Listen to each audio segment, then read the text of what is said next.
Hi, this is a feedback report on a Task 2 question for anonymous member. Anonymous member has been posting way too much lately. If you're going to ask for help, you should put your name out there at least. Alright, now I've titled this particular feedback, You Need a Position Before You Can Support It. And I want you to look, for anybody watching this, watch to see, does the writer create a clear topic sentence for each paragraph, and then support it with ideas and reasons and examples that support that specific idea. Yes. Anonymous member posted. Kindly assess, not access. Oh, great, Raphael. 7.5 to 8. Okay, well, that set up some high hopes. And this is the question. Nowadays, many people choose to be self-employed rather than working for a company or organizations. This isn't an official question. Why might this be the case? Okay? What could be the disadvantages of being self-employed? Now, most of the time, at the tips and tricks page, people posting their essays and they put the question up, they don't include the entire question because every task 2 is followed by these words. Give reasons for your answers and include any relevant examples from your own knowledge or experience. That's on every task 2, and it's important because it gives you some of the requirements of the task that you'll need to do to achieve good task response. So you forgot that. I'll put it in there for you. Okay, now, it's important when you look at the question to understand what type of question is it. This would be a good thing for everybody who's taking the IELTS to spend some time learning about and understanding the different question types in the IELTS Task 2 academic. There are 5 types of questions, and only 5. Okay? Oh, there's the question again. What kind of question is it? Why might this be the case? I need this in preference. What could be the disadvantages? Disadvantages. Okay, so the 5 question types are advantages, disadvantages. To 1, does the advantages outweigh the disadvantages? Discuss both views. 2 points of views are presented and you are to discuss both of the views and give your own opinion. The agreement-disagreement essay, where a statement is provided and then you need to talk about to what extent you agree or disagree with that statement. Situational questions, okay? Causes, solutions, or problem solutions essays. And then the 2-part question, which can be a combination of any of the 2 above. And what do we have here? What kind of question? I'll let you think about it for a moment. Okay.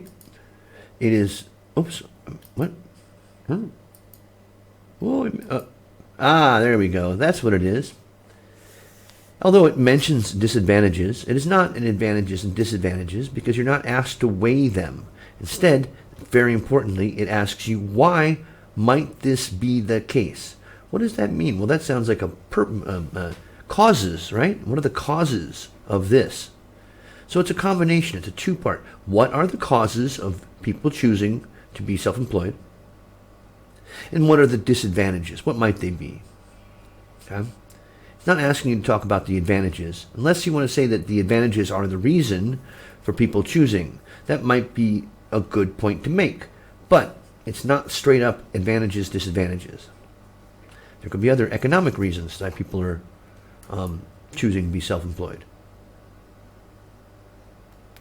Hope you follow that. Move us around a little bit. Okay, there's the question again. And I got to start when I do one of these, I always start by putting it into wordcounter.net. 288 words, it's fine. 14 sentences. Longest sentence, 29 words. That's not terrible. 21 is okay for an average sentence length. 4 sentences. Okay. But here's your big problem. Keywords. You used the word people 10 times. Well, that's a bit much. There's not that many good ways to paraphrase people. Well, there are some. Self-employed, however, you've used that phrase 10 times. 10. Work 6, business 5, being more, own, working, all more than twice. We'll see this. It becomes a problem. Okay, in the introduction and the first body paragraph, well, in the introduction you need to make it clear that you understand the question by paraphrasing it using accurate lexical resources. Many people prefer it wise to. No, that doesn't. Right. After prefer, you can use to plus the verb, or you can use blank ing. But you can't use prefer it wise to run. Prefer to run. Prefer running. Or many people think it is wise to run their own business. Not prefer. It's the to in the verb there. The verb plus the ing is a very common error in English. It's one you should clamp down on.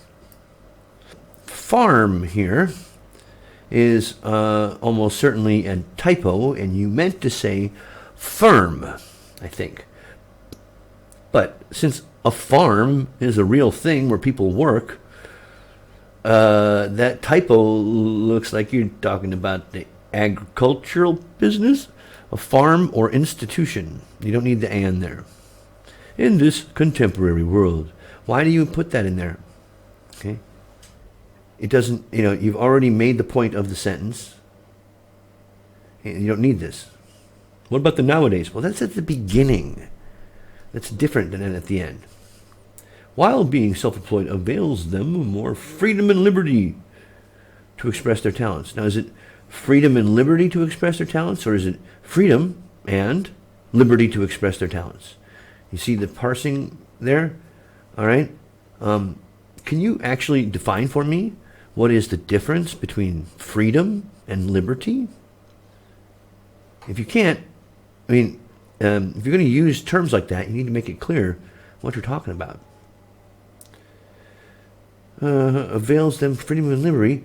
Now, with a while and a comma and then another clause, the second clause really needs to contrast the first clause. Okay, so here you say it gives them more freedom. I would expect the second part to say it curtails their freedoms at the same time. It gives them less choice in what they want to do, because that's the opposite of having more freedom. But no, we just have a sort of vague certain drawbacks of being self-employed, which is the exact words. Drawbacks, disadvantages of being self-employed. There's some chunks that are taken right from the question. Okay, self-employed, self-employed, self-employed in the next sentence. So there's 3 in 3 sentences. Now, let's move on to the body paragraph 1. Okay. I teach writing to 12-year-olds, 13-year-olds, 7th graders, 8th graders. And we teach them that to start your paragraph, you need a topic sentence. And one of the ones that I teach them is, there are several reasons why this is so. Or, there are several causes. There are several reasons. And that's great for a 12-year-old learning to write. But this is a kind of a weak topic sentence. It doesn't really tell us much. There are some key motivations why people would rather work as self-employed personnel. Personnel is not used in this context. So you're just telling us there are reasons why. Okay, pretty weak. Most young people, really? Why do you say most? Can you back that up? That's an opinion. You're saying most. And and it's just your opinion. Reckon is informal English. Now here we have our first idea. It is an honor. Okay, now understand what honor means. People do things for their honor that are not necessarily to their advantage. People do things for their honor in a selfless way. If it's an honor, you feel proud.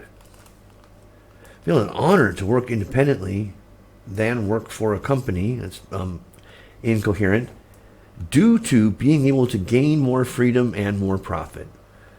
Right. Okay. Well, you mentioned freedom before already. Profit. Is honor and profit compatible? Now, in your next sentence, having been self-employed, now that's the present perfect continuous. Okay, that means in the past, up until now. It doesn't fit. The tense doesn't fit there. One can easily create more flexibility for them. One for them. You see the confusion with referencing here? Who is one? Who are them? Are they the same person? Why are they singular and plural here? For instance, instead of working 9 a.m. to 5 p.m. in a company, self-employed people are able to customize their own time schedule to work. That's a lot of words. Okay? From 9 to 5 in a company. Instead of working 9 to 5, that's all you have to say. Makes it easier. 9 to 5. Makes it easier to read. Readability is very important. And then, furthermore, people expect here you just completely lose any coherence. It doesn't make any sense. It's completely unclear. And then you go back to the while. I'm repeating your use of that connector. And I'm starting to see something here. There's a template out there that's commonly used amongst people trying to do IELTS. It looks just like this. To begin with. And then after begin with, you say, for instance. And then after for instance, you say, furthermore. Okay? Those are so predictable. I bet you the next paragraph begins with, on the other hand. There it is, on the other hand. And then, but there'll be a for example in here as well. And probably a moreover. Okay. Being self-employed. Being self-employed. People, again, that's the same words from the question. People choosing a self-employed occupation in which they have to start from zero to initiate their business, period. This is not a complete sentence. Okay? It just doesn't, you read it again, where's the verb? People choosing it's just the subject. Okay, now you say, as a result, people easily get themselves to fail. Ooh, incoherent, and also it's a position. I mean, why say easily there? Before it was most young people, and now they easily fail at any time. Great. And then we get to moreover. Moreover, learn what it means. Moreover means in addition and more importantly. Okay, now so the thing that comes after the moreover needs to be more important than what preceded it. It doesn't just go at the end of the second body paragraph according to some template. Okay? Losing money is bad. But failing at any time, I mean, what's worse than failing? Nothing can be worse than that. That means losing. Bulk amount of money is not good collocation. That those words don't go together. And then we get to, for example, never have so many self-employed people lost their business. Okay, when you use an example, you should be using it to support a specific idea. Don't just use it because it's in the instructions and your template calls for it. This is not a specific example, and it is not an example that particularly, I mean, it kind of goes with what's before it, but not immediately before it. Where's the bulk of money in that example? And is that likely to be repeated? Is there going to be another COVID? Is that a good example? Okay, and then at the end, going from confident and saying, most and easily, now losing money might be a negative aspect. Oh, it might be. It's too late to hedge. And we throw in another misused self-employed at the end. Okay, the writer of this, Mr. Anonymous, or Miss Anonymous, I don't know, said they needed a 7.5 or an 8. Well, I'm not going to go through the individual bands, but